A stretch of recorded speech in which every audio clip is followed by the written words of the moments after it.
Portanto, hoje é dia 3/7/2024, estamos em uma quarta-feira, nosso 7º encontro síncrono da componente de Atividade Experimental Problematizada, IP, no curso de especialização em Ensino de Ciências e Tecnologia da Universidade Federal do Pampa.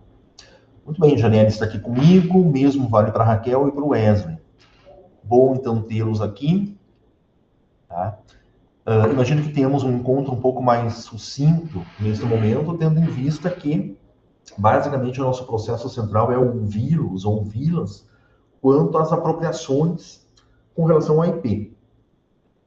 Eu vou iniciar uma projeção aqui, na verdade, para retomar alguns aspectos tratados no encontro anterior, sem ser na semana passada, na anterior, que justamente concentram a atenção máxima à componente, que é o processo denominado, que intitula a componente de atividade experimental problematizada. Então, vamos iniciar aqui para fazer algumas menções, algumas marcações, e depois eu passo a palavra para vocês.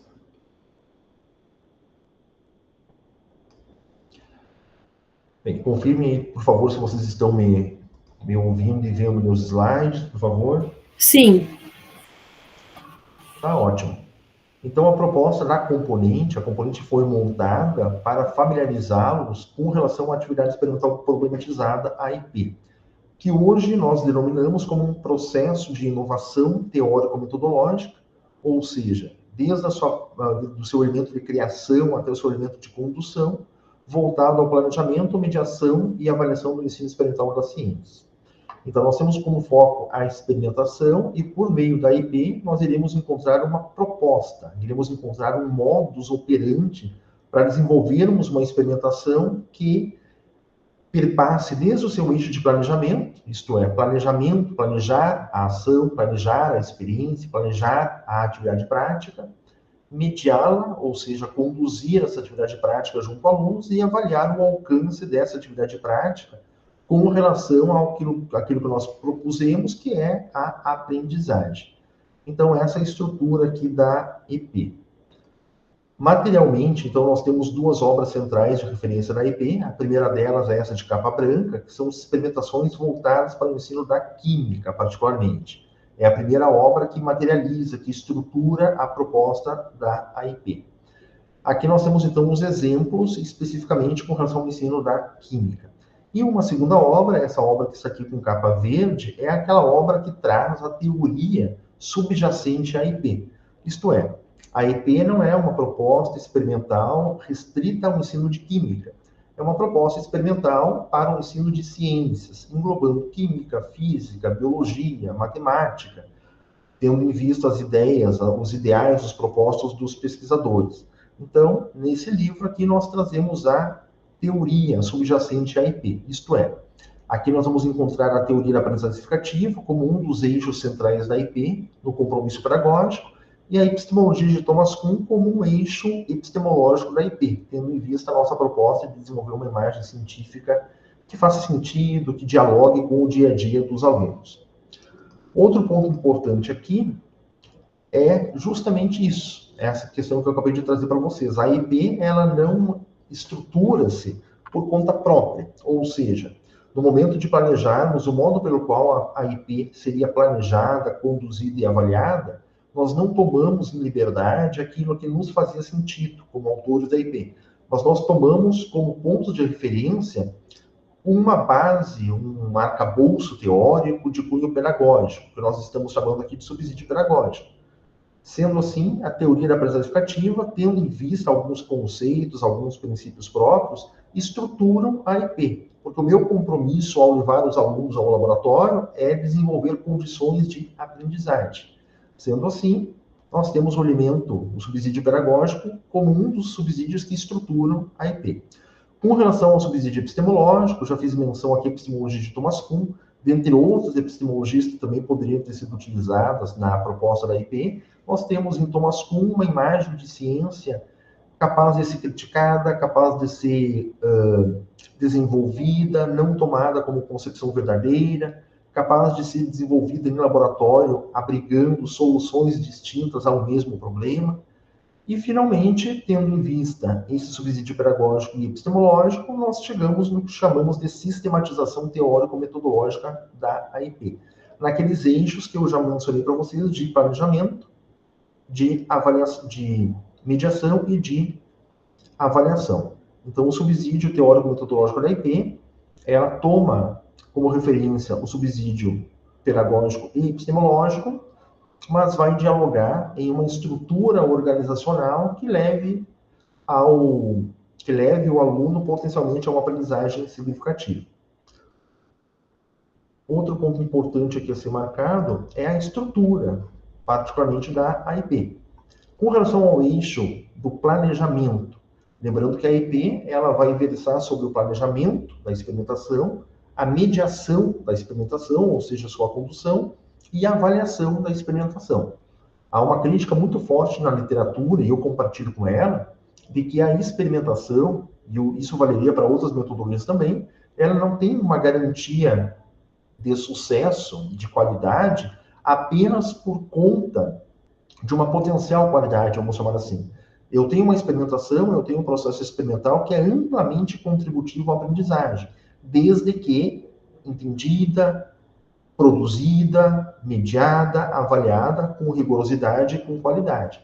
Então, a experimentação, no formato da IP, ela demanda de um eixo de planejamento, que nós chamamos de eixo teórico, bastante estabelecido, bastante claramente definido, como proposição de problema, objetivo experimental e diretrizes metodológicas. Eu costumo dizer que, por exemplo, você já conhece uma experimentação, uma atividade prática, uma experiência, já desenvolve aquela experiência em laboratório, junto aos alunos, ou mesmo em sala de aula.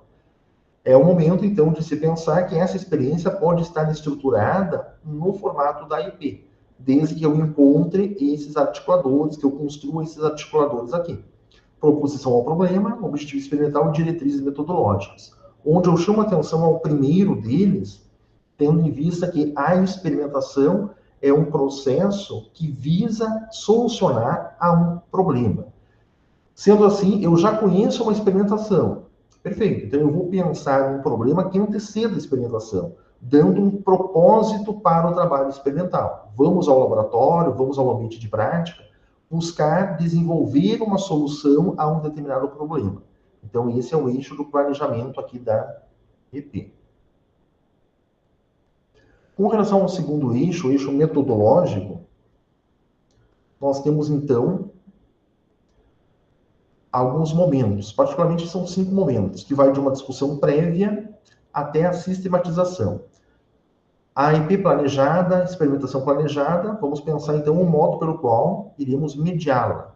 Iniciaremos por uma discussão prévia, onde alguns conteúdos de suporte, alguns elementos que são imprescindíveis à realização prática serão retomados. A organização e desenvolvimento da prática. Então, nesse segundo momento aqui, é o momento pelo qual os alunos irão desenvolver, irão conduzir os seus processos, o professor irá organizá-los em pequenos grupos, e por aí vai. O terceiro ponto, retorno ao grupo de trabalho. Aqui é um ponto importante, porque nesse ponto 3 não há participação ativa do professor, mas pós-experimentação, os alunos retornam ao seu grupo de trabalho para dialogar entre eles com relação às suas considerações, suas apropriações, o modo pelo qual irão processar os dados, as informações que foram obtidas ao longo da experiência.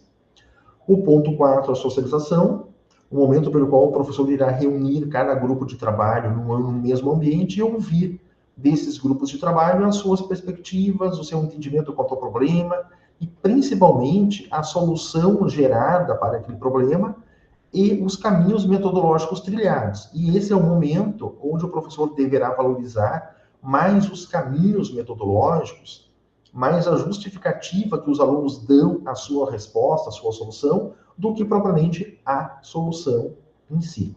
E o quinto momento, e o último momento terminal do eixo metodológico da IP, é o momento da sistematização, onde se pede um relatório, um mapa conceitual, ou a resposta a determinadas questões, gravação de um vídeo, um podcast, enfim. Mas que, de algum modo, nesse quinto momento, nós percebamos a importância dos alunos materializar informações a partir daquilo que foi feito em laboratório e a partir daquilo que foi analisado em laboratório, a partir emergente desses 4 primeiros momentos. E um terceiro eixo central da IP, é o momento da avaliação, ou seja, o eixo avaliativo da IP, que é o eixo, digamos, mais incipiente até o momento. Temos pouco material publicado sobre esse eixo avaliativo da IP, mas basicamente nós vamos buscar, na teoria da inteligência triárquica de Sterber, 3 condições que o autor chama de prática, analítica e criativa. Ou seja, qual é a capacidade do sujeito em fazer aplicações e usos, em comparar, avaliar, em criar, planejar. Sendo assim, nós vamos verificar que determinada IP, ela se presta mais a desenvolver o eixo prático, ou seja, o eixo que leva o sujeito a aplicações, a usos concretos, ou analíticos ou criativos. Mas, basicamente, nós tomamos como entendimento central que, de um fazer experimental, nós precisamos encontrar meios de analisar o alcance desse fazer experimental naquilo que se pretende, que é a aprendizagem do sujeito que desenvolve a prática. E, por fim, eu mostro para vocês aqui os dispositivos, que são instrumentos. Aqui.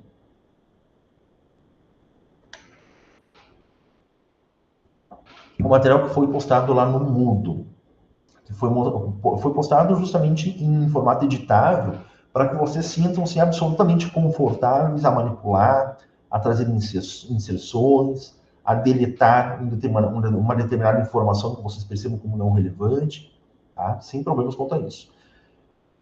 Quais são esses dispositivos? É um dispositivo de planejamento, que é esse aqui. Conforme eu já disse para vocês, eu tenho uma experimentação que eu conheço, uma experimentação que eu desenvolvo com regularidade, que eu já trabalhei no ambiente acadêmico, que lá na minha experiência profissional eu já levei aos meus alunos, perfeito. Então, vamos pensar numa possibilidade de estruturar essa experimentação num formato AIP. Sendo assim, nós vamos precisar de um problema proposto, um objetivo experimental e diretrizes metodológicas. Essa é a razão pela qual esses 3 campos aqui estão demarcados. Os demais campos a gente poderia pensar como complementares, como título, fundamentação teórica, materiais regentes e por aí vai. Por exemplo, eu vou pensar nesse dispositivo aqui de planejamento como um dispositivo que será passado aos alunos, que será fornecido aos alunos impresso, preferencialmente impresso, no começo do processo de experimentação. Então é importante que você tenha um título, uma fundamentação teórica muito sucinta, mas que traga alguns conceitos essenciais, que traga alguns princípios, alguns autores, que dialoguem com o trabalho que vai ser desenvolvido. Materiais regentes. De repente estou pensando em uma experimentação que não está no ensino de química, por exemplo, então esse campo aqui já se torna desnecessário. Tá? Regentes pode não existir aqui, por exemplo. Certo? Mas o que é preciso, em termos práticos, para a condução da proposta? Quais materiais? Quais recursos? Aí vamos ao problema proposto, no formato sempre de uma pergunta, ou seja, uma pergunta que admita vias distintas de soluções, ou seja, uma pergunta que admita respostas, soluções diferentes, desde que justificáveis. O objetivo experimental, que é o principal elemento que eu pretendo que os alunos façam em laboratório. Principal ação que eu pretendo que os alunos desenvolvam em laboratório. Então, eu quero que aquele problema seja enfrentado não mediante aquecimento, mas mediante leitura de massa e volume, por exemplo. Então, eu vou colocar aqui leitura de massa e volume, tendo em vista um direcionamento que eu dou para aquilo que eu pretendo que seja feito em laboratório. A ideia é não ficar completamente aberto esse problema, de modo que os alunos irão resolver de qualquer modo. Não. A ideia é que o problema tenha abertura, mas que o objetivo e as diretrizes fechem um pouquinho essa abertura, tendo em vista a proposta da IP de uso desde a educação básica até o ensino superior. Na educação básica, por exemplo, o aluno normalmente ele precisa de alguns encaminhamentos iniciais, alguns nortes procedimentais que poderá encontrar tendo em vista o objetivo experimental e diretrizes metodológicas. E as diretrizes, por sua vez, são algumas indicações de condução experimental, de uso do laboratório, sempre tomando o entendimento de que são propostas. Diretrizes não são roteiros, são propostas. eventualmente o aluno vai tomar um caminho completamente distinto das diretrizes que foram propostas. Nenhum problema em fazer isso. Então, esse é o primeiro eixo, melhor dizendo, o primeiro dispositivo. O dispositivo do planejamento da experimentação da AIP. Que, conforme eu disse, deve ser subsidiado, deve ser elevado aos alunos. O segundo é o registro aqui, o dispositivo da mediação. Ou seja, o dispositivo da mediação não necessariamente precisa ser levado aos alunos, mas pode ser, por exemplo, um material a ser analisado pelo professor, pelo pesquisador, com relação aos 5 eixos de mediação da IP. Lembrando que a IP ela parte de uma discussão prévia. Então, na discussão prévia, quais assuntos conceituais e procedimentais são importantes? Quais conteúdos precisam ser discutidos aqui? Ou seja, quais aspectos conceituais, conteúdos de suporte, e quais aspectos procedimentais. O que eu quero que os alunos façam em laboratório que precisa ser discutido antes da realização da prática em si. Leitura de volume, eles sabem como fazer leitura de volume em provetas, eles sabem como operar a balança, eles sabem como manipular, como calibrar um determinado instrumento de laboratório, uma determinada vidraria. Então, são as discussões prévias à experimentação. Então, esse instrumento aqui pode ser organizado, conforme eu já disse, pelo professor. Organização e desenvolvimento, então, como que a sistemática de trabalho ocorre em pequenos grupos, ocorre de modo unificado no laboratório, enfim. O retorno ao grupo de trabalho, quais são as percepções do professor? O professor percebe que os alunos chegam no seu grupo com muitas dúvidas, muitas inquietações, que têm dificuldade de interpretar aquilo que observou em laboratório. Então, são as percepções amplas aqui do professor. Socialização, os acordos e desacordos entre resultados. Cada grupo de trabalho terá liberdade e lhes deve ser fomentada essa liberdade para tomar soluções diferentes, para construir soluções diferentes ao mesmo problema. Então, aqui o professor vai perceber, por exemplo, que o grupo A defende os seus argumentos desse modo e apresenta tal solução. O grupo B utiliza de outros argumentos e chega em uma solução diferente. E a sistematização é aquele meio pelo qual o professor irá solicitar um produto, a geração de um produto. Ou seja, um relatório, um mapa conceitual, a resposta a algumas questões desenvolvidas no eixo do planejamento da IP, e por aí vai. Então, esse é o dispositivo de mediação da atividade experimental problematizada, que também está aqui completamente aberto em versão editável. E o terceiro dispositivo, o dispositivo que fecha esse processo, ou seja, planejamento, mediação e avaliação. E eu me atreveria a dizer que essa estrutura, essa tríade, ela teria validade para qualquer metodologia. Mapa conceitual, experimentação, resolução de problemas, gamificação, enfim. O professor deve pensar em um planejamento, em uma mediação e em uma avaliação. Com relação ao terceiro dispositivo aqui, o eixo da avaliação, então nós temos algumas sugestões com relação lá à base teórica de Sternberg, que visa identificar quais são as capacidades do sujeito, por exemplo, de pesquisar informações complementares à temática tratada. Então, eu, como professor, percebo que o aluno, do desenvolver da atividade, ele pesquisa informações complementares, ele percebe a importância de complementar aquilo que está sendo proposto no laboratório com outras informações, com outras fontes confiáveis. Então, ele demonstra essa capacidade aqui. Com relação ao eixo analítico, por exemplo, ele avalia soluções e compara resultados com os previstos. O aluno demonstra, ou por meio de um relatório, ou por meio da discussão gerada em laboratório, ele demonstra essa capacidade aqui, de avaliar soluções e comparar o resultado que ele encontrou com resultados previstos. E, por exemplo, aqui no eixo criativo, ele é capaz de redefinir procedimentos ao interpretar os resultados do experimento. Ele está desenvolvendo a experimentação e percebe que em algum momento não está sendo gerado aquilo que ele pretendia. Então, ele redefine procedimentos. Ele reconstrói procedimentos porque ele está interpretando aquilo que está acontecendo ao longo do processo. Ou seja, ele não está com os olhos fechados, apenas seguindo um processo protocolar, um início, meio e fim. Não, ele está entendendo o que está sendo desenvolvido, o que está sendo produzido, o que está sendo criado, e a partir desse entendimento, ele é capaz de perceber, bom, a gente fez desse modo e não aconteceu aquilo que eu previa, não aconteceu aquilo que eu desejava. Então, eu vou fazer de um outro modo. Ou seja, ele redefine, mostra essa capacidade criativa de redefinir procedimentos ao interpretar, ao analisar os resultados que estão sendo gerados no decorrer do processo. Muito bem, e antes de passar a palavra para vocês, eu volto a tocar num ponto aqui que eu já trouxe a vocês, mas vou fazer de novo, que é a busca de informações complementares. Onde eu posso encontrar sobre a IP, além das obras, além dos livros que já foram mencionados aqui? Buscando a partir do grupo de pesquisa ENACE, que é um grupo de pesquisa que eu lidero aqui na universidade, Ensino, Aprendizagem e Significados em Ciências, onde uma dessas linhas de pesquisa é a IP. Acabei de abrir, então, o site aqui do grupo de pesquisa, Ensino, Aprendizagem e Significados em Ciência, e o post de destaque aqui é aquele primeiro livro que eu chamei a atenção a vocês, o livro que traz os exemplos de AIPs, chegou na segunda edição. Ou seja, isso é muito raro para um livro acadêmico, para um livro didático. Então, esse livro acabou de chegar na segunda edição, a primeira publicação dele foi em 2018, então ele está aqui recente, novinho, publicado já em 2024.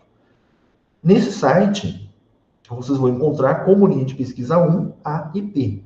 E, particularmente com relação aos produtos, uma infinidade de artigos científicos, 20, 30, 40 artigos, além dos artigos, e-books, capítulos, livros impressos e trabalhos de conclusão.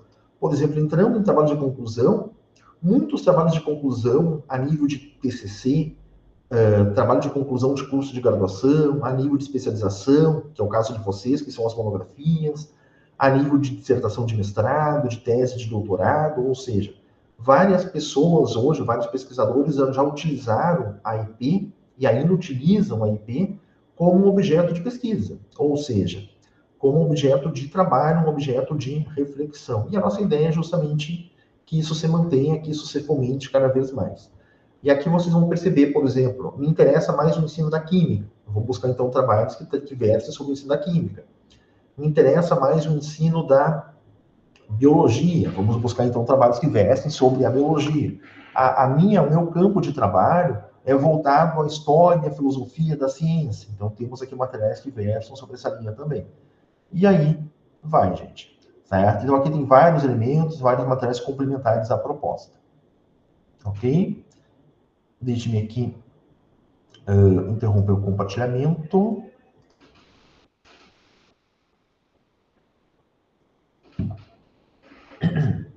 Não repare, o professor está meio ruim da voz hoje. Imagino que vocês já devem ter reparado, né?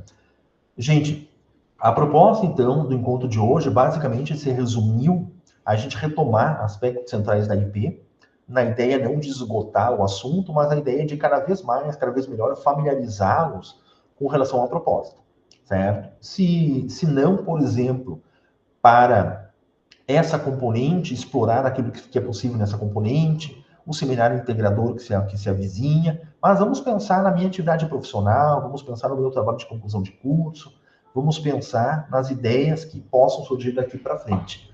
A ideia é que a componente não.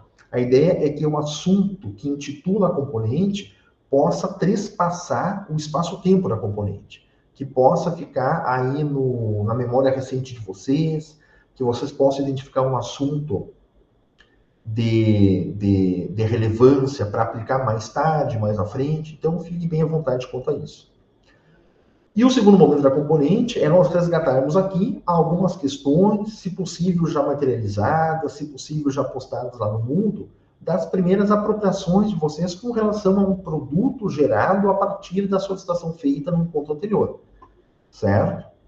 Sendo assim, então, gostaria de ouvi-los com relação às propostas feitas anteriormente. Que as propostas foram, no primeiro momento, elaborar uma IP, produzir uma IP. Num segundo momento, caso possível, aplicar essa IP. E ainda um terceiro momento, que seria o espaço ideal, vamos pensar assim, você utilizar dos instrumentos para avaliar a EP com o alcance dela em relação à aprendizagem, certo? Então, gostaria de ouvi-los, como é que vocês estão quanto a isso?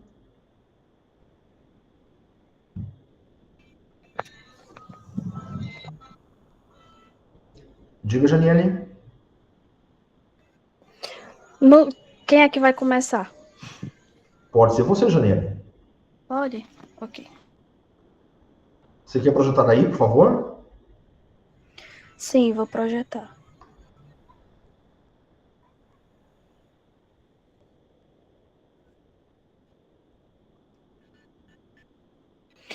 Bom, eu peguei os dispositivos, né, os tópicos do dispositivo e coloquei no slide para ficar mais dinâmico. Nesse plano, no planejamento da EP, no caso eu não vou conseguir aplicar agora, né, porque a escola que eu peguei a carta de anuência, ela já está de férias, né, funciona só para a questão da gestão mesmo, então não tem aluno na escola. E, enfim, e aí, prof, eu não sei se podia, mas, enfim, eu consegui mesclar a AEP com a ABP, porque eu percebi que elas têm alguns pontos que são parecidos. Enfim, não vai tirar o mérito de nenhuma, tá? Tá ótimo, Janiele. Você não sabe se podia? Obviamente podia, Janiele. Tá? Vocês têm ampla liberdade de fazer os entendimentos, de construir as relações que julgarem mais pertinentes. Tá? Tranquila quanto a isso. Certo. Então, eu escolhi o tema densidade para falar. O problema proposto é identificar a densidade dos materiais através dos experimentos e o porquê da matéria se misturar, formar fases, afundar ou boiar. Os objetivos experimentais, compreender o conceito de densidade e como calculá-la, entender a importância da densidade no dia a dia, saber quais são os fatores que afetam a densidade, observar as diferentes densidades por meio da experimentação e analisar informações obtidas, registrando suas observações. As diretrizes metodológicas e a socialização, que seria a mesma coisa dos artefatos dentro da ABP, certo? Então, os alunos serão divididos em equipe, de preferência 4 equipes. Para cada equipe será sorteado um experimento sobre densidade. Os experimentos serão feitos e explicados pelos membros da equipe. Então, essa socialização seria já a explicação do próprio experimento, tá? E aí os experimentos serão os seguintes: não é um experimento engessado. Então, se o aluno, a equipe, consegue ver outro experimento que seja mais conveniente, que seja melhor para eles, que esteja relacionado ao tema, então eles poderiam trazer também. Então, o primeiro experimento seria a cascata de fumaça, que trabalha um pouco da densidade também. O segundo experimento, a lava efervescente, que inclusive eu fui formadora municipal em 2023, aliás, em 2022, e esses experimentos foram utilizados na formação dos professores. E assim, foi muito bacana. E aí eu pensei assim, cara, se os professores ficaram tão animados assim, imagina quando eles levarem para a sala. O terceiro, densidade do ovo em água. Né? Nesse caso, vai ter um copo com os 3 copos com água, em um copo vai ter água pura, em outro copo água com açúcar, e em outro copo água com sal. E aí vai dar essa diferença de densidade. E o último experimento seria a torre de líquidos e objetos. Obviamente que eu estaria lá orientando todos eles, como era que ia fazer, tudo direitinho. Organização, desenvolvimento e sistematização, que seria basicamente a âncora que a gente utiliza na ABP. Então, a princípio, fazer reflexões acerca do Mar Morto, tal qual é seu nome, e principalmente porque é impossível que uma pessoa afunde no mesmo. Então, começaria fazendo essa parte introdutória, para conseguir sistematizar o que eles já sabem, com o que eles vão aprender, né? Passar um vídeo sobre densidade, que se chama densidade, diferentes substâncias, moléculas próximas ou afastadas, que aí seria realmente explicar um pouco da densidade em uma animação, para que eles consigam já absorver os conceitos mais específicos. E aí, depois do vídeo, passar a dinâmica do Afunda ou Boia, tá? Como seria? Dividir a turma em 2 equipes, para que haja essa competição, e aí jogar os vários materiais apresentados, um de cada vez, no aquário, enfim, o que a gente tiver disponível lá, que consiga colocar água e mostrar esses materiais, afundando ou boiando. Para tal, deve-se antes perguntar a hipótese de cada equipe, e aquela que acertar, marca pontos. Então, ao final, a equipe que conseguir acertar mais sobre se aquele material afunda ou boia, ganha a competição, e aí ganha um prêmio, que fica a critério. Pode ser um doce, um pirulito, enfim. No momento, e aí tem o brainstorming, que está dentro da organização, desenvolvimento, que é um momento de discussão, certo? Sobre o que foi visto anteriormente. No momento, a discussão sobre a temática será feita a partir de perguntas norteadoras em pequenas equipes, de preferência 2 ou 3 alunos por equipe, que aí as perguntas seriam: onde fica o Mar Morto? Quais suas principais características? O que diferencia dos outros lagos? E por que ele recebe este nome? Então, eles iriam pesquisar nessa escola onde eu iria aplicar essa intervenção, deixa os alunos terem acesso ao telefone, desde que seja avisado com antecedência à gestão. Então, eles levam, deixam na secretaria, na hora da aula da pesquisa, eles podem pegar, fazer a pesquisa e depois devolvem. Então, utilizaria ali o telefone ou os próprios notebooks da escola para fazer essa pesquisa e depois fazer a socialização para todo mundo. As mini-lições seria aquilo que eu iria passar em termos de conteúdo, o que é densidade, como calcular a densidade no dia a dia, fatores que afetam a densidade. E aí a avaliação seria feita a observação da cooperação entre os membros da equipe, engajamento na produção dos trabalhos e na apresentação dos mesmos, focando na igualdade da distribuição do conteúdo, no domínio deste, desenvoltura, postura e fluidez. E individual, a devolutiva das atividades propostas, participação e assiduidade. Bom, é isso. Obrigada pela atenção. Muitíssimo interessante, Janiele, muitíssimo interessante, principalmente as relações que você construiu entre a IP e a BP, né? A aprendizagem baseada em problemas ou em projetos, muito interessante. Particularmente com relação à IP, cada um desses experimentos que você propôs ali, você chama de dispositivos, né? Artefatos, isso, artefatos. Cada um dos artefatos que você propôs ali poderia, sem nenhuma dúvida, gerar uma IP. Ou seja, você poderia pensar um artefato, um deles, por exemplo, aquela questão ali da densidade, onde você adiciona o ovo, né, em líquidos de densidades diferentes. Então, cada um dos artefatos, sem nenhuma dúvida, poderia gerar uma IP. Mas muito, muito bacana, assim, muito rica a associação que você faz com relação à IP e à ABP. Certo? E a ideia é bem essa, bem essa. Certo. Obrigada. Tá ótimo. Então vamos combinar, Janelle, que caso você tenha feito lá a postagem no Moodle, ok. Caso você não tenha feito, pode levar esse material lá que está plenamente adequado e satisfatório ao cumprimento da atividade proposta, tá bem? Certo, então eu vou colocar lá. Eu não coloquei porque eu pensei que não precisava, né? Que era só a apresentação. Mas eu vou colocar ao final da aula. Por favor, transforme para PDF, converta para PDF e leve para lá, tá bem? tem um campo próprio para isso. Vamos passar agora a ouvir a Raquel. Pode ser, Raquel? Pode sim, professor, um minutinho.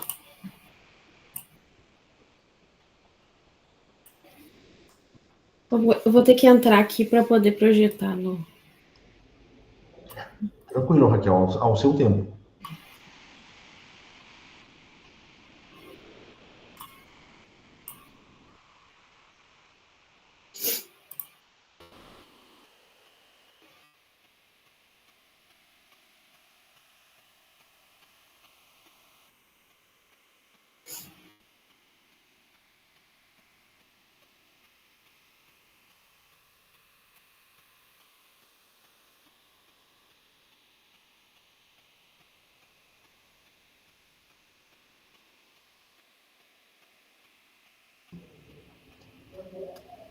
Caso você precise, eu posso projetar aqui, Raquel. Fica à vontade. Não, eu consigo daqui, professor. Estou configurando a apresentação aqui.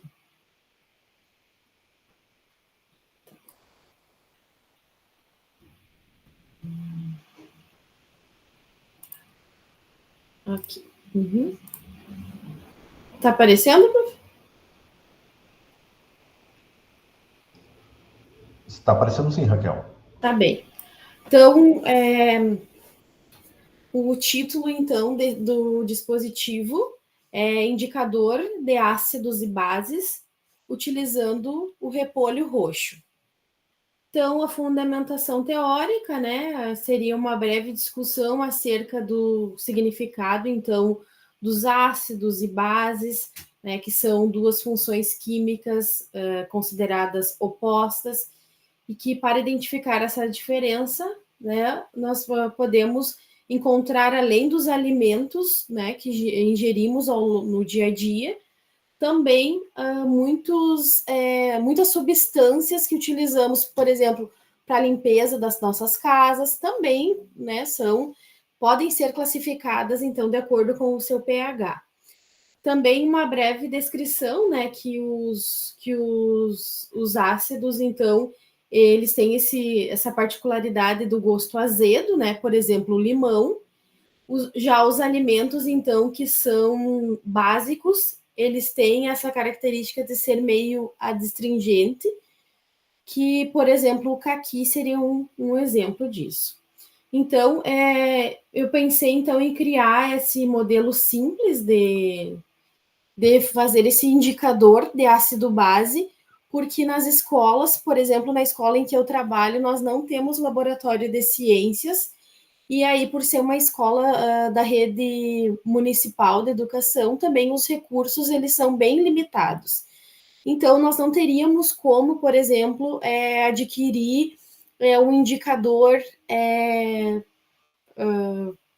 comprar um indicador. E aí, então, na literatura, eu encontrei, então, essa que poderia ser utilizado, né, tendo um baixo custo, que então, fazendo esse indicador, entre aspas, caseiro, né, que a gente poderia levar, então, para a sala de aula. Então, e aí, a partir disso, eu pediria, então, para os alunos trazerem diversas substâncias, diversos produtos que eles têm em casa. Eu também levaria, né, dentro de alimentos, produtos de limpeza, produtos de higiene, para que a gente pudesse fazer essa identificação. A legenda, então, seria, depois tem as imagens ali, né? Eu não consegui aplicar, professor, também, porque agora está em período de encerramento, né? Trocando trimestre, então, entrega de boletins, tudo mais, eu também não consegui aplicar. Então, depois tem o passo a passo de como é feito esse indicador. Mas a legenda então, se o caldo ele fica vermelho ou rosa, essa substância ela é considerada ácida.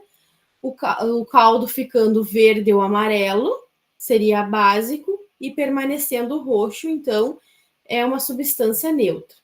E aí, aqui, então, tem as fotos, né, que eu encontrei na internet com essa identificação, então, de como seria. E aqui alguns produtos, algumas substâncias também que já tem essa classificação.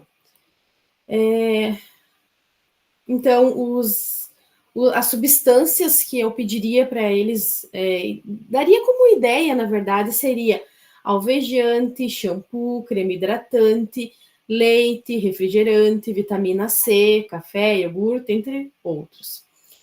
Então, além disso, né, que materiais nós teríamos, utilizaríamos? O liquidificador, repolho roxo, a água, um coador, copos descartáveis incolor para poder observar essa transformação, então, da cor dessa substância, se porventura ela mudaria de cor ou permaneceria com a cor que ela se encontra.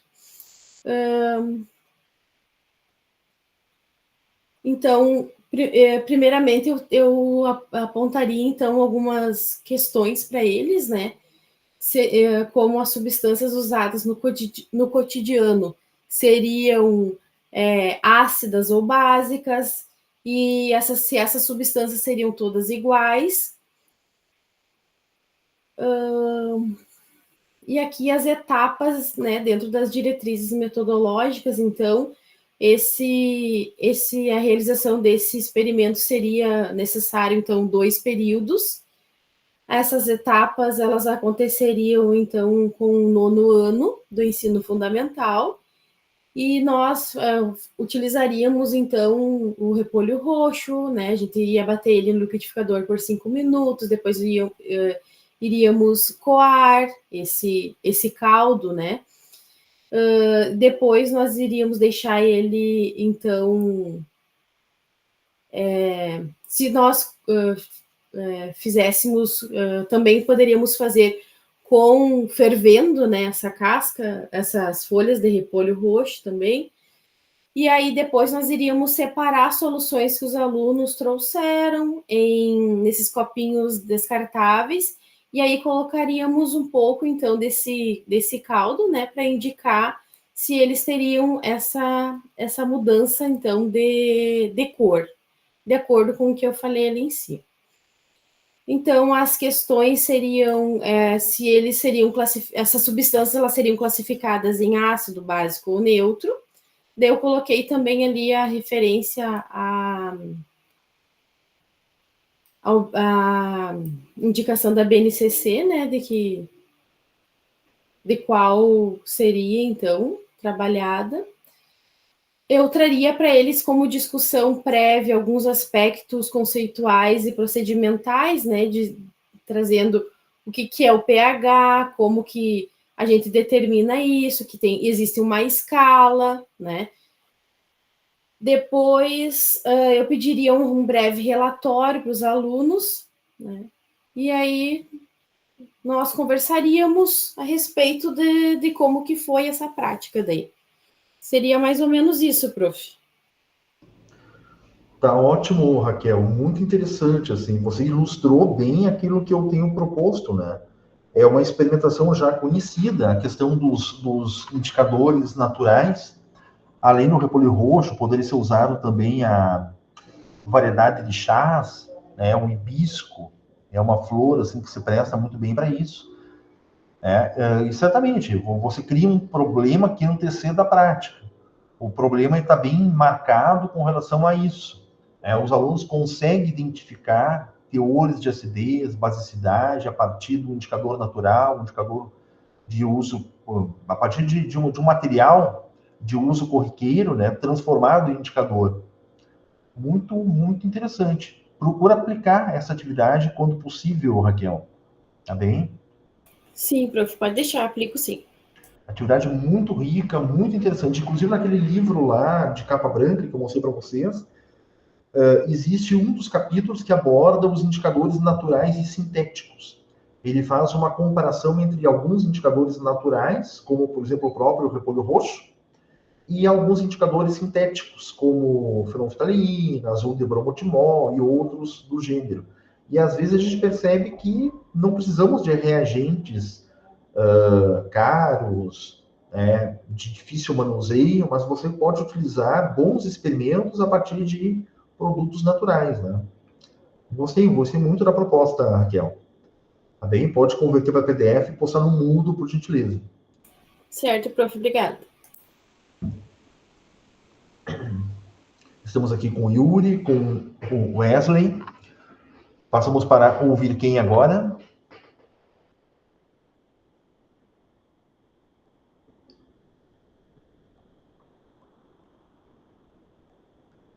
Yuri, Wesley, como é que vocês estão para discutir com nós com relação ao alcance que vocês conseguiram até então da atividade? Oi, professor, boa noite.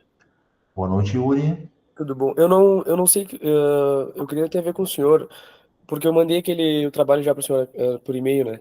E aí eu não sabia se eu ia poder seguir naquela linha ali que eu tinha dito pro senhor, ou se eu teria que mudar. Porque eu fiz uma aplicação em uma diferente da outra em cada turma, né? Uhum. E aí eu não preparei o slide hoje, porque eu fiquei esperando, aí agora eu fui ver o e-mail que o senhor tinha pedido para que eu mandasse ele em doc, né? E aí eu não acabei fazendo. Isso. Mas Ali ele já tá pronto, aí eu não sei se eu vou seguir naquele ali. pode projetar, tem como projetar ele, Yuri? A parte escrita? Isso. Pode ser. Nesse momento, nessa fase, nós estamos num primeiro momento, né, com relação a componente. É pensar no uso da IP, né? O uso da IP ou na medida do planejamento. Acho que nenhum de vocês nesse momento vai conseguir fazer a aplicação nem a avaliação, mas um planejamento ele dá bem conta dessa fase da componente. Tá bem?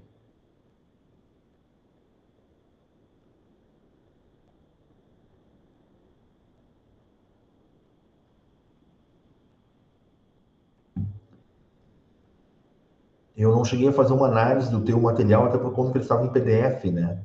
Mas eu havia entendido no e-mail que seria uma proposta para o seminário integrador, não aqui para componente.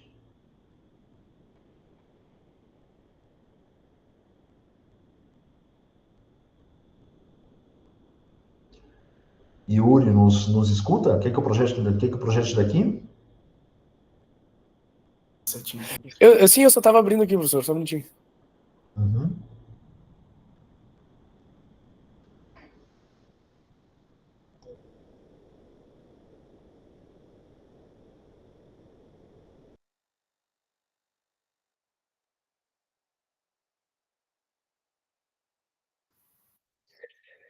Tá aí, professor. Ok, está na nossa tela, fica à vontade. Tá, então. Eu não sei se. É que eu já apliquei ele, né, professor? Eu fiz uma boa parte do trabalho, assim, eu tava fazendo escrito, e aí, como a gente tem uma feira de ciências que é da Unipampa também, daqui de Bagé, e aí foi onde eu consegui lançar para os alunos alguma parte dessa. Para poder unir o trabalho deles lá da ULHA com o projeto da Feira de Ciências e talvez e juntar para poder apresentar com vocês aqui. Vamos lá, então. Ai, não sei se eu vou conseguir baixar aqui, pera só um minutinho. Vou ter que entrar aqui. Tá, acho que agora deu. Aparece para vocês igual? Aparece sim. É que eu saí da tela porque eu não consigo ver. Então, assim, eu pensei no título ali, que é o ensino das ciências, né, utilizando projetos de feira de ciências para aprendizagem nos anos finais. Tá? E aí, o trabalho é feito na cidade de Oilha Negra, a gente tem a escola do 5º ao 9º ano, no turno que eu dou aula, porém, eu apliquei para o 6º até o 9º, que os trabalhos que eu desenvolvi foi na parte da parte do 6º ano, que era desenvolvimento de um repelente caseiro na escola, e uma alternativa natural e sustentável. O 7º ano eu utilizei um trabalho tentei criar, na verdade estamos ainda criando, estamos no processo da fermentação, né, que é um desenvolvimento do refrigerante a partir de cascas de frutas fermentadas, para tratar uma abordagem sustentável também inovadora nas escolas. Senhor, só espera só um minutinho que eu vou ter que, só um minutinho parar o áudio aqui rapidinho, que eu vou ter que fechar a porta aqui, só um minuto. Tranquilo, Yuri, tranquilo.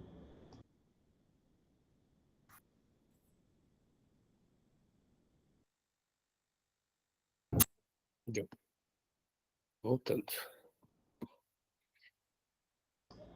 Vamos seguindo, então.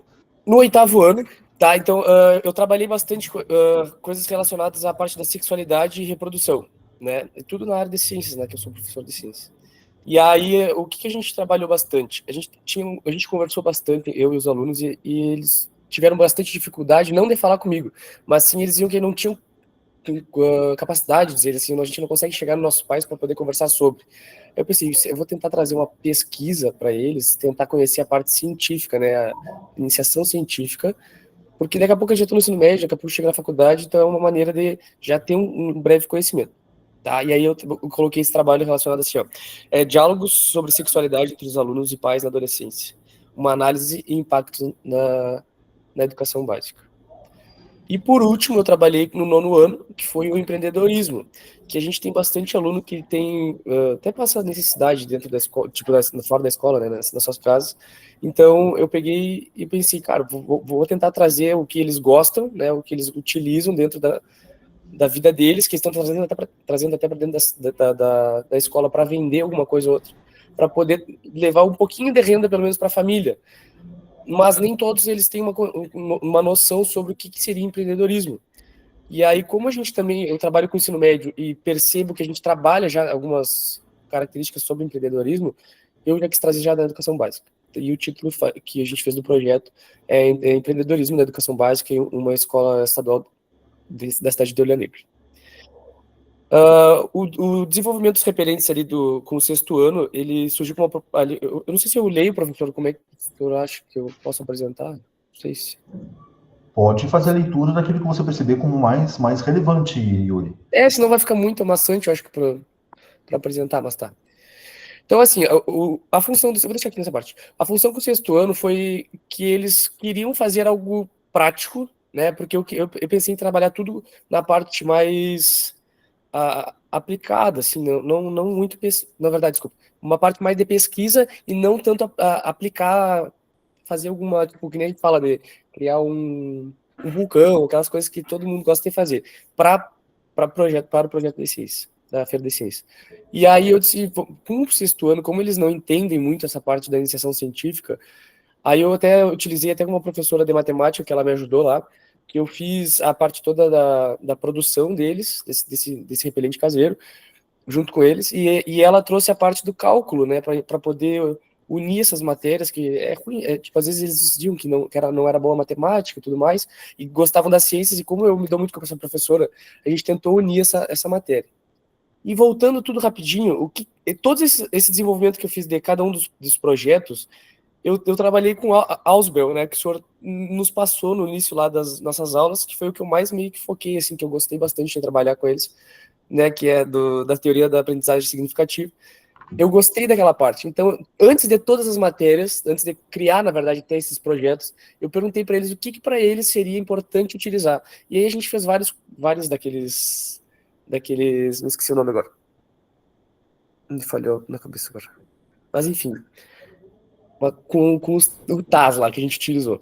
Tá? Então, com todas essas turmas, a gente chegou num ponto que cada um desses projetos foi idealizado através deles. Tá? Eu largava algumas ideias e eles continuavam até a gente chegar onde a gente chegou, nessa finalização até dos projetos. Eu acho que só, se não me engano, até o 7º ano é o único que ainda está em processo de finalização. Deixa eu ver se tem alguma aqui. Tá, o que eu mais... Eu vou pontuar a parte dos objetivos do trabalho. Porém, cada um daqueles trabalhos tinha um objetivo específico. Eu fiz resumos expandidos de todos eles. Tentei unir todos aqui dentro desse aqui, que é uma coisa que eu não sei se eu continuo com todos esses trabalhos aqui dentro, ou se eu faço um trabalho só e descrevo ele inteiro. Mas os pontos que eu consegui unir dos dois era avaliar dos objetivos, né? É avaliar o conhecimento prévio e o pós-conteúdos, né? Com os projetos já finalizados e apresentar nas amostras da Feira de Ciências, incentivar o conhecimento do científico dos alunos e verificar o desenvolvimento antes, durante e depois dos projetos finalizados. O que seria o antes? A gente já, né? Foi até onde a gente chegou nesse projeto, como a gente foi chegar nessa ideia do projeto, o durante, como é que eles estavam reagindo a todas as informações que eu levava, e fora o que eles já tinham de conhecimentos prévios deles. E o depois vai ser, da finalização, essa é a resposta que eu não vou ter, né, para apresentar agora, né, nesse final de semana, no outro, na verdade, que é como eles se apresentaram, como eles viram, entenderam e compreenderam, na verdade, aquele material. Porque uma coisa que eu não queria fazer, tipo, como a gente quase sempre faz, que não dá muito tempo, é o aluno só falar e aplicar lá na hora o projeto, porque eles quase nunca fazem nada. Eles deixam sempre para o professor fazer. Eu já tinha visto isso, sendo tanto aluno quanto professor, então eu quis que esse ano eles fizessem bastante coisa. E aí, mas a princípio está dando certo, e eu só estou vendo como é que vai ser a apresentação deles, e é isso que eu vou analisar depois. E a intenção do trabalho, então, ali, ó, é investigar se há um conhecimento, né, sobre esses conteúdos vigentes e que estabeleça conexões na prática, vinculando memórias e suas aplicabilidades. Para isso, sendo utilizado em projetos, em eventos das feiras de ciências, tá? Provocando uma reflexão sobre como esses tipos de movimentos podem contribuir para o letramento científico dos discentes na formação. Mais ou menos isso, professor. Aí tem toda essa parte metodológica aqui que eu usei aqui, ó, os métodos quantitativos e qualitativos para as duas, tá? Então, abordagem mista, para duas não, para praticamente todas. Se não me engano, eu acho que só para a parte da sexualidade eu fiz só qualitativos, se não me engano, mas aí eu vou ter, isso que eu queria ver com o senhor também, se eu vou ter que mudar. Aí eu utilizei, deixa eu ver aqui. Eu utilizei os conteúdos propostos, né, que já estava dentro da BNCC e do planejamento político-pedagógico da escola. Utilizei também para conectar com esses projetos científicos, tá? Vamos ver. A metodologia que eu tinha usado era de Ausubel, e aplicando, né, o contato com a matéria, e após a utilização da metodologia e a finalização do processo deles apresentando lá, eu vou conseguir ter um resultado. Algumas coisas eu não consigo ter resultado ainda.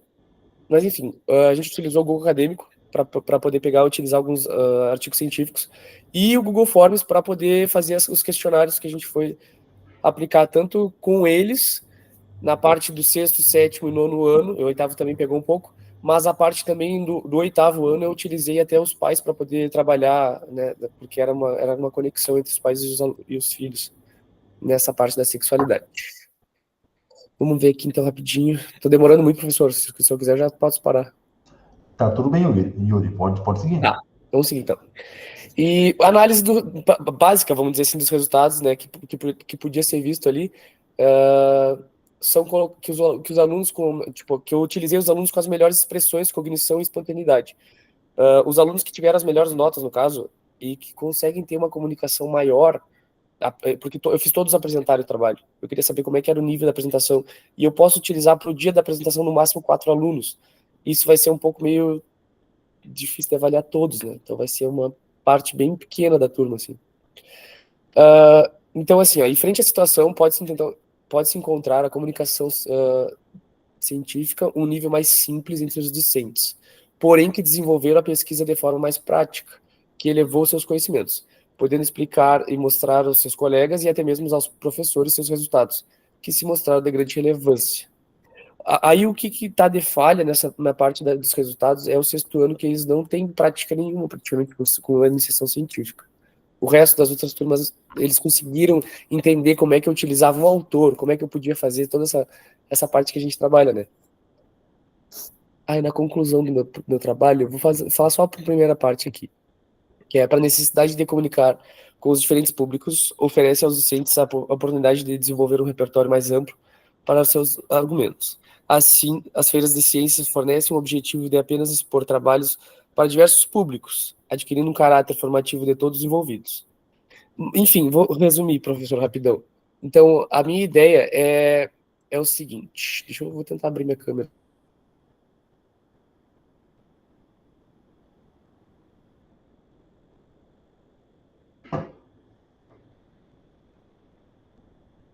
Deixa eu ver. Aqui deu.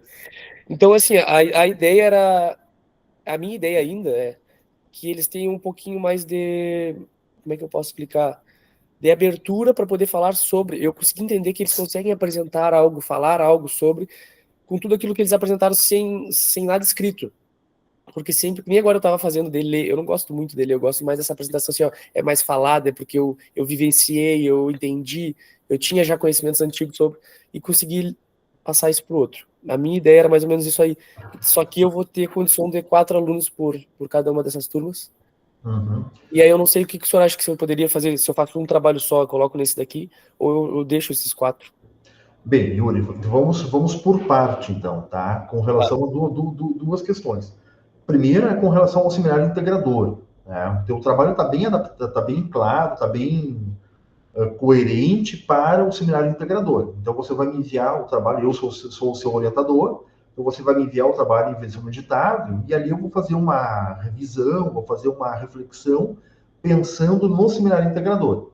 E para o seminário integrador está muito coerente o trabalho. Está muito coerente o trabalho, ele reflete a tua realidade, você consegue identificar algum assunto tratado na componente, como a teoria da aprendizagem explicativa, que possa ser usado para estruturar o trabalho, então tá absolutamente tranquilo quanto a isso. Tá? Então, esse é o primeiro ponto. Você vai me enviar novamente o trabalho em versão editável e eu vou fazer uma análise do trabalho pensando no seminário integrador. E daí eu vou te responder essas questões de maneira mais pontual. Tá? A outra questão que eu gostaria de colocar para você é com relação às especificidades da componente, Yuri. Tá? Com relação à componente, e esse trabalho que está sendo apresentado agora pela Raquel, pela Janiele, é uma proposta de construção de AIP. Então, pensa, por exemplo, que uma das atividades que você desenvolveu, como aquela do refrigerante, por exemplo, tá? Eu tenho uma proposta ali experimental, de fermentação, de produção de refrigerante, tá tudo bem.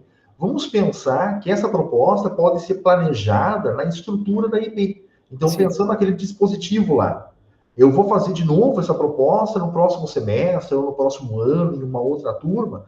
Vamos pensar que essa proposta pode ser trabalhada no formato da AIP. Então, vou te pedir isso. Pensa ali no primeiro dispositivo da IP, que é o dispositivo de planejamento da IP, e estrutura essa proposta do refrigerante, que me pareceu assim mais próxima à química, a conteúdos da química. Então, pensa em estruturar essa proposta com base naquele primeiro dispositivo ali. Fechou isso? Posta no Moodle como o cumprimento da atividade relacionado à componente. Tá claro essas duas coisas? Sim. Tá bem? Então, para seminário integrador, teu texto está bem coerente. Me envia ele e eu vou fazer uma revisão. Já enviei, professor. Tá ótimo. Vou fazer uma revisão pensando no seminário integrador. E ainda fica em aberto a questão da componente. Tá? Então, identifica ali a questão do refrigerante, pega o primeiro dispositivo lá, o primeiro eixo da IP, que é o planejamento, e dá uma olhada ali o que você consegue fazer nessa ideia de articulação. Tá bem, Yuri? Beleza, mas gostei do teu trabalho, da diversidade assim, de atividades que você desenvolve com cada turma. E bem plenamente importante, necessário que você faça isso. Essa abordagem experimental que leve o aluno a refletir, a problematizar, a argumentar, a criar ideias. Tá bem? Obrigado. Wesley, temos alguma coisa para discutir? Tem, professor. Vamos lá então, Wesley. Temos. Professor, eu acho que eu vou compartilhar também a minha tela, assim, algumas coisas. E aí, primeiramente, eu gostaria, assim, de começar pelo que me motivou a fazer o meu planejamento, né? E, posteriormente, depois, eu apresento o meu planejamento. E, em seguida, já que eu tive a oportunidade, olha assim, né, professor? Não foi ontem que eu planejei, né? Eu venho, né, trabalhando nesse projeto, assim. Hoje eu consegui fazer a aplicação da primeira parte do planejamento, que eu tenho um planejamento ali de algumas aulas, e aí eu consegui hoje, e aí eu vou trazer um pouco dos resultados que eu tive, com um feedback assim bem rápido. Pode ser, professor? Qualquer coisa, professor, o áudio fica ruim, o senhor me avisa, por favor. Perfeitamente viável, Wesley. Pode seguir.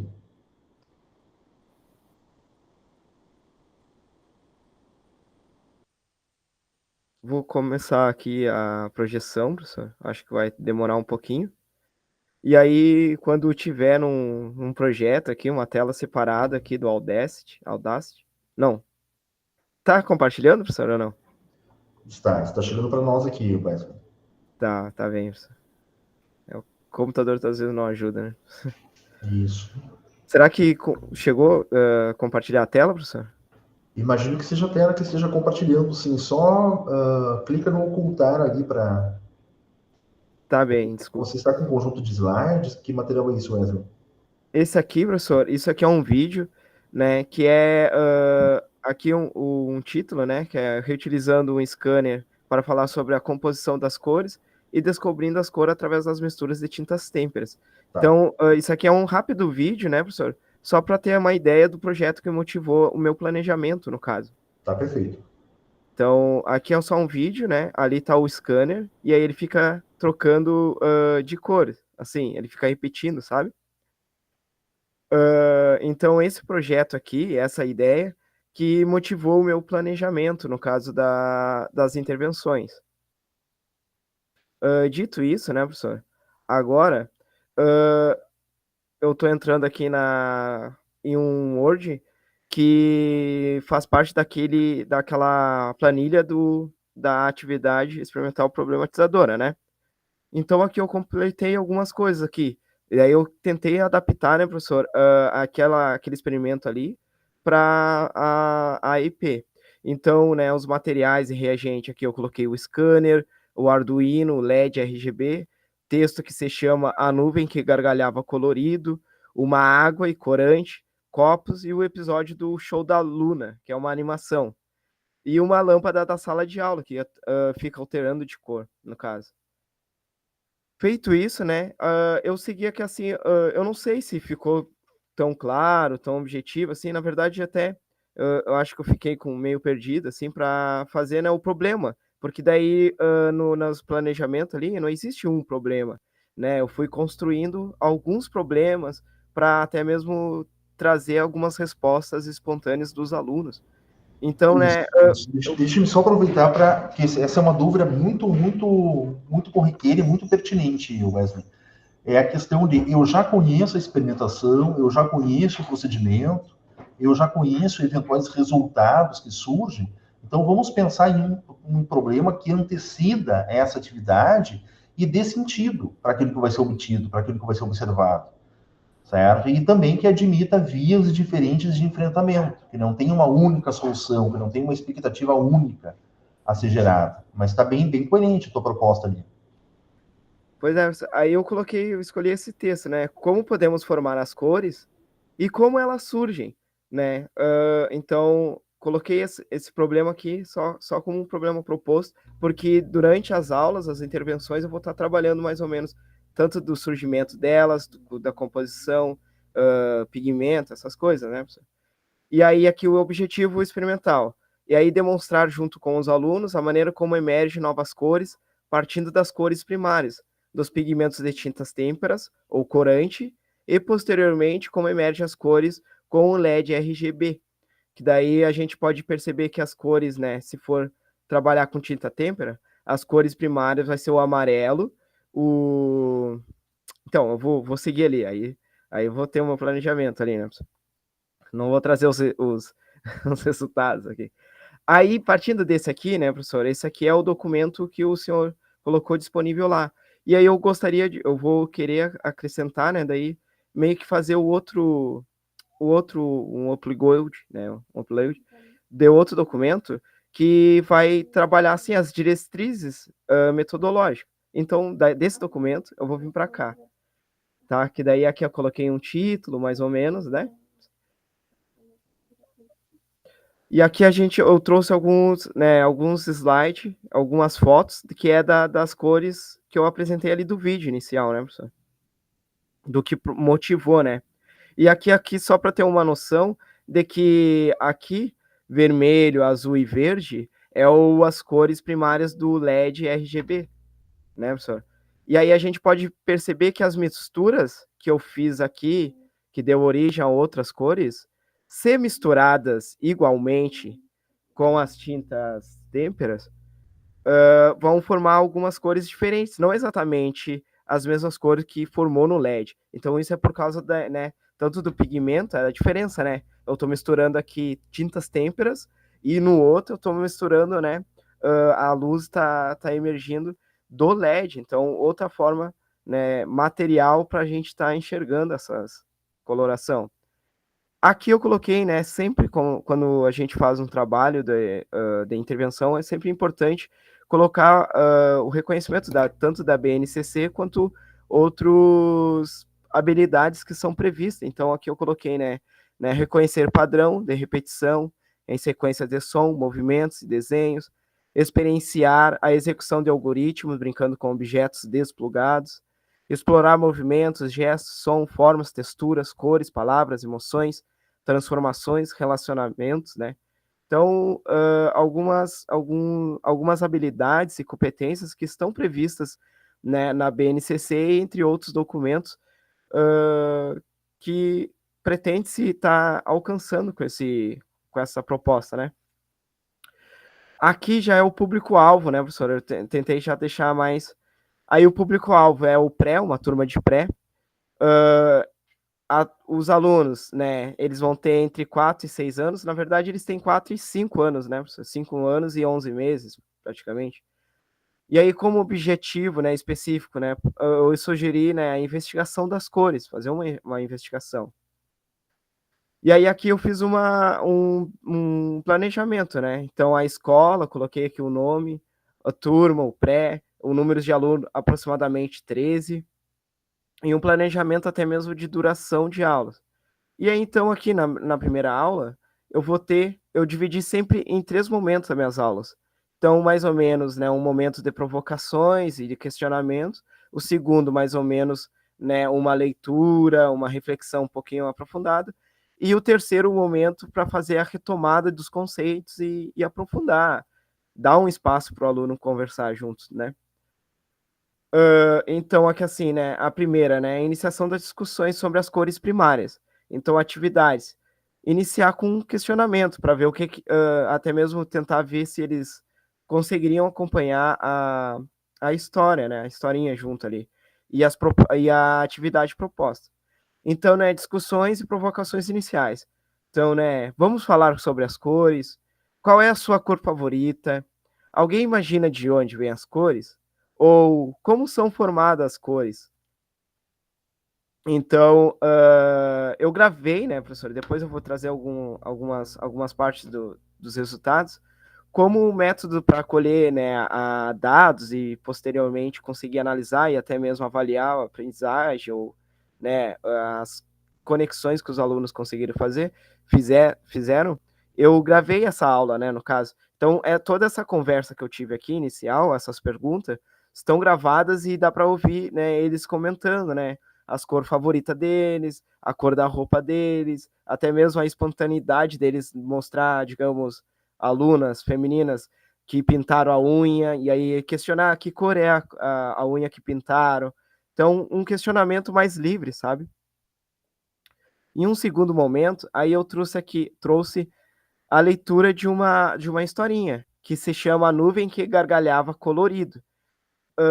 Tem vídeos no YouTube dessa historinha. Eu não consigo mostrar agora ela, por causa que eu deixei na escola. Então, no segundo momento, eu fiz a leitura dessa historinha. E aí eu pergunto alguns questionamentos depois da leitura, depois de ver um vídeo e também ouvir a musiquinha que aparece no final do vídeo. Então, quem são os personagens da história? O que acontecia na história, né? De qual cor você mais gostou da história? Quais as primeiras cores que surgiram na história? E aí depois eu vim aqui, né, criar um desenho sobre a história. Tudo isso aqui, né, professor, eu gravei meio que interagindo com as crianças, né? O terceiro momento, e aí um experimento com a água e corante. E aí a minha ideia inicial era fazer com os corantes as misturas na água, e depois da água ir misturando, né, e ver qual é a cor que emergia. Mas daí, na prática, na verdade, né, é um pouquinho diferente sempre do nosso planejamento. Então, no fim, nós fizemos uma atividade meio diferente. E aí eu vou colocar aqui alguns registros da atividade, né, professor? Aqui tá as crianças. Desculpa, né, professor, eu não consegui tirar a foto com... Nem todas as fotos, assim, saíram 100% sem pegar o rostinho. Aqui pegou um pouquinho de perfil. Mas eu fiz assim, ó. Eu vou dar um zoom agora bem... bem bagual aqui, né, professor? Ali o registro ali eu tenho as gotinhas, tá vendo aqui, professor? Eu não sei se dá para acompanhar um registro aqui desenhado deles mesmo. Tá sim, estamos vendo sim. Tá, aí a historinha dizia, né, as gotinhas primárias. Então ali assim, ó, a gente tem o amarelo, o azul e o vermelho, né, professor? Aqui a outra aluna ali preferiu fazer diferente os risquinhos, né? Aqui essa aluna aqui fez as gotinhas ali, dá para perceber, mas não pintou, mas fez as gotinhas, né? Esse outro aluno aqui, esse aluno ele é especial, né, professor? Ele é autista, então as gotinhas dele, ele já fez tudo misturado, né? Ele pegou os lápis e aí riscou. Olha, professor, eu fiz colorido, diz ele. E não existe certo e errado, né, nessa atividade. Existia, né, a possibilidade dele estar pegando e interpretando o que a historinha estava contando.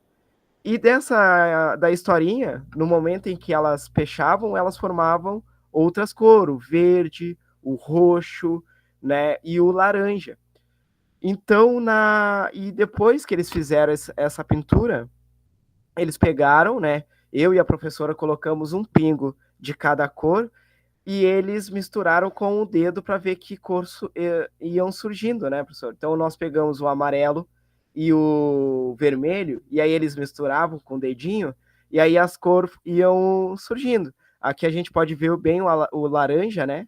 Que é a do amarelo com o vermelho. Aqui, olha o laranja dessa aqui, dessa aluna. E aqui o aluninho também fez o amarelo com laranja, então foi ficando bem bonito. E aí depois o azul com o vermelho, que cor emergia, né? Então eles experimentaram assim com o dedinho, né? Aí deu o roxo, e outra coisa aqui depois era o amarelo com o azul para surgir o verde. Então eles fizeram essa atividade, né, hoje, e tivemos um pouquinho desse resultado, assim, né, professor? E aqui eu planejei mais outras atividades, né? Olha aqui o trabalho deles. Não sei se está ainda, professor, compartilhando. Aqui é de toda a turma, né, professora? Uhum. Aí aqui, assim, olha que legal. Olha aqui, fica alguns alunos, eles fizeram bem as gotinhas, separadinha, e aí depois a mistura. Professor, tá vendo, conseguindo ver a minha seta? O meu...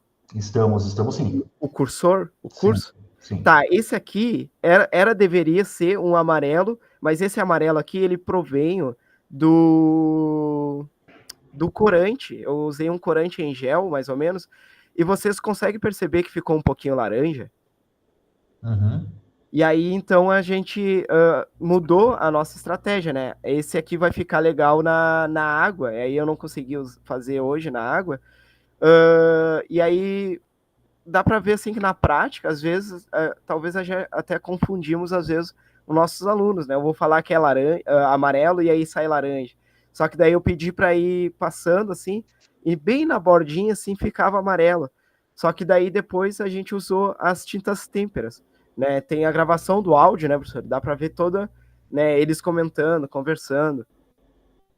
Aqui as gotinhas coloridas, né? O azul, o amarelo, o vermelho das cores primárias. Aí elas se batendo e formando as novas cores. Então cada aluno fez de um jeito, né? Não tinha necessariamente uma regra, um formato. Olha aqui, esse aqui ele tentou desenhar flores, carro. Ele fez algumas coisinhas além que estava um pouquinho na história e um pouco da imaginação dele, né? Tá ótimo, Wesley. Muito interessante. Aí, professor. Desafiador pela faixa etária dos alunos, né? Né, professor? E aí, isso aqui seria um pré-requisito para a segunda aula, né? Que daí sim eu ia estar trabalhando um pouco mais a questão, né? Eu perguntei aqui a cor da lâmpada na sala. Ah, é branco. Mas daí a gente tem uma luz que muda de cor, então eu quero, dessa partida aqui, chegar até aquele nosso, do scanner lá, né, professor? Fazer com que eles entendam que com LED dá para ficar mudando. Essa segunda aula eu não implementei, né? Eu só tenho o planejamento dela aqui. Uhum. Aqui é uma terceira aula.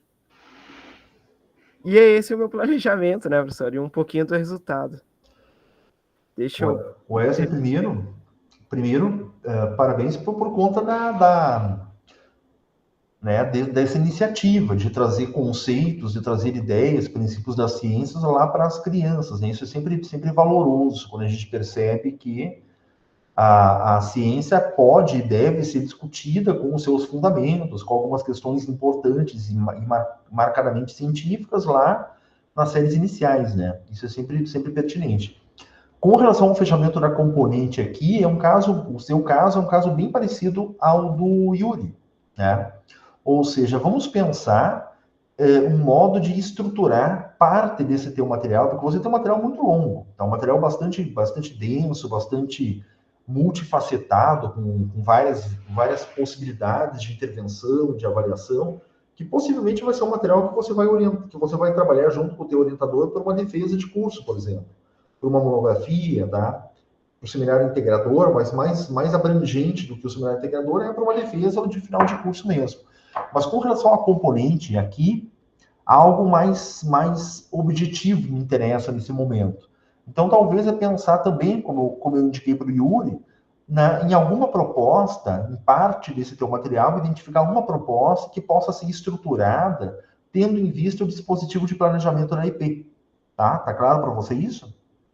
Você já começou a fazer esse movimento assim de adaptação, de criação, mas você, por exemplo, pode identificar um assunto dessa tua estrutura e esse assunto levar lá para a estrutura da IP, para o planejamento da IP. Tá bem? Acho que aí fecha com bastante qualidade a proposta da componente. Beleza, Wesley? Beleza, sim, professor. Não, bem, aí só né, complementar ali, né, professor? Eu não soube exatamente filtrar as diretrizes metodológicas ali, né? Isso. Ali E aí... você vai encontrar fundamentação teórica, propor um título. Por exemplo, uma aula, tá, que você pretenda desenvolver um determinado assunto, então é essa aula que você deve levar lá para o dispositivo, para a estrutura da IP. Não foi muito interessante, né, professor? Tem coisas que a gente não acredita. Eu conversando com os alunos ali, tinha uma aluna até que reconhecia as cores, né? E sabia até falar elas em inglês já. Então, tu pensa o quanto que uma criança assim, ela tem que desenvolver umas habilidades, assim, bastante desafiadoras para elas, né? Não ficar sempre depois que soube as cores, ficar sempre só repetindo cor, né? Sem dúvida, sem nenhuma dúvida. Problematizar, trabalhar a partir daquilo que é oferecido pelo professor é sempre algo absolutamente necessário de se fazer. Gente, então vamos fechar por aqui, pelo nosso horário, tá? O Wesley, Raquel e Janelle nos acompanham até esse momento. Quero vê-las no seminário integrador lá do dia 13, né? Isso.